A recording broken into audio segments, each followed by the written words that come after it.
Sam, we're here at beautiful Bondi Beach at one of the Jurlique outlet stores. Fantastic location. Can you tell us a bit about the story and how it all got started?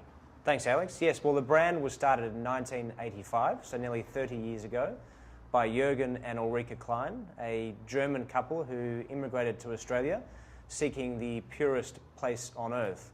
Jürgen was a chemist and Ulrike a horticulturalist. So they founded Jurlique many years ago, and I'm proud to say that the Adelaide Hills still remains the heart and soul of the brand today.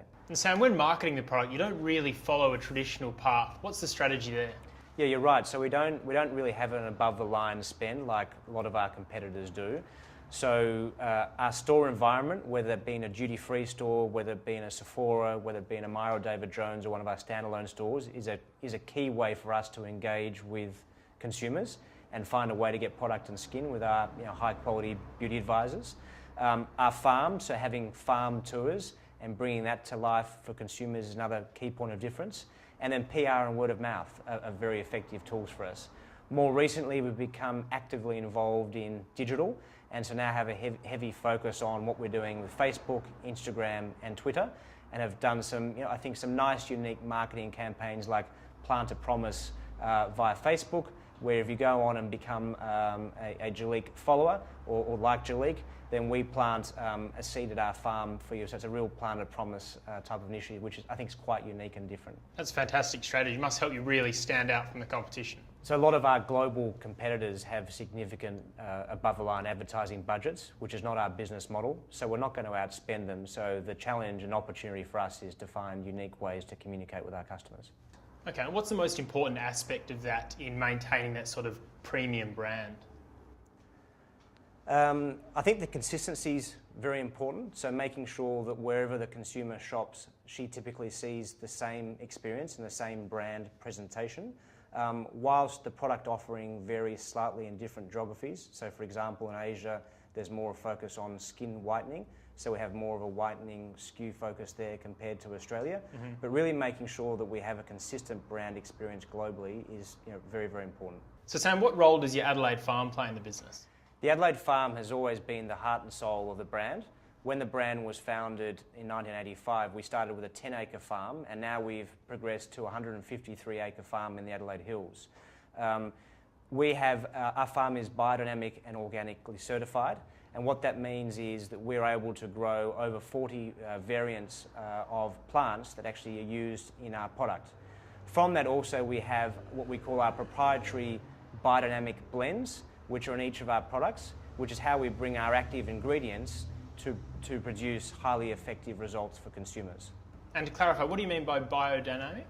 Good question. So the difference between biodynamic and organic simply is organic is about what you don't use, so no chemicals, no pesticides, where biodynamic is all about the self-sustenance of the farm. So companion planting to the lunar cycle. So it's more about, it's like an advanced version of organic. Okay.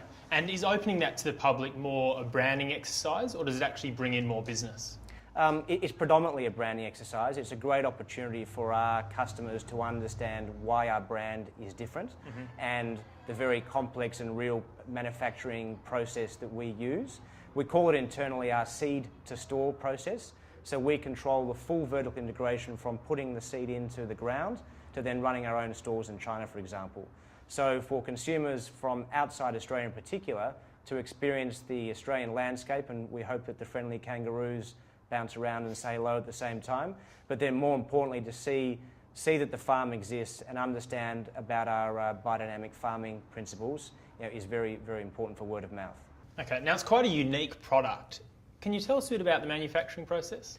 Sure, so we have a 153-acre farm in the Adelaide Hills, which is biodynamic certified. And one of our very unique parts of the brand is we have a biointrinsic extraction process. And what that is all about is extracting the purest part of the ingredients that are grown on our farm to make them active products in our ingredients and therefore highly effective for the end consumer. So Sam, you've grown the business to 1,200 stores, 23 countries. How do you manage that? Yeah, so it hasn't happened overnight. So we've been selling outside Australia for nearly 11 years now. And I'm personally a big believer that you need to earn and learn your way into overseas markets. So what we did initially was appoint distributors around the world where they would manage the business really on our behalf. We would take less operational and financial risk, and then over time for key strategic markets like Japan, mainland China and Hong Kong in particular, we've acquired those businesses back and then put in high quality local talent to run the business. How important is it to maintain branding consistency when you do expand abroad? That's a constant challenge for us. There are certain elements of our brand that are non-negotiable, must be the same globally, but I also believe it's important to have a decent degree of localization, so to allow the local team to adapt certain things within reason to better resonate with the local customers. Okay. And you've been here for almost 8 years now. You must have overseen a large portion of that growth. What are some of the biggest challenges you've come upon? Yeah, I've been very fortunate. It's been a fantastic 8 years. Learned a lot, and as you said, a lot's happened. Communication remains one of our greatest challenges. So we now have 1,000 people across 24 countries globally. So different time zones, different languages, different cultures, and so making sure that we don't communicate too much via email and we do more face-to-face meetings, and also using the phone is critically important. The other challenge for us is being a natural brand. It is more difficult and more time-consuming to come up with highly efficacious products than it is for more traditional synthetic players who can use non-natural ingredients. So been really focused on our new product development pipeline has been a key priority. Okay. And last but not least, talent, and making sure that we continue to have really high-quality talent in the business and invest in them to grow. So Sam, what does the international profile of the business look like? We've got a very strong focus on our international business. I've been with the brand for over 8 years, and when I started 8 years ago, 80% of the business was in Australia, and now 20% of the business is in Australia, and Australia has grown year on year. So we've been very focused on Northern Asia in particular, and we have a fantastic and rapidly growing business in Greater China, so that's mainland China, Hong Kong and Taiwan, and also a very successful business in travel retail. In China, for example, by the end of this year, we'll have 100 locations across 40 cities. So the brand has really taken off there over the last 3 to 5 years. So Sam, over the past few years, we've seen a lot of manufacturers fall over. What are the keys to Jurlique's success in the area? Well, we've been in a fortunate position over the last 3 years in particular where the brand has been growing at 20% plus growth month on month, year on year. So we've had significant volume increases, which means that we're able to really leverage the fixed overhead that we have in our Adelaide manufacturing facilities.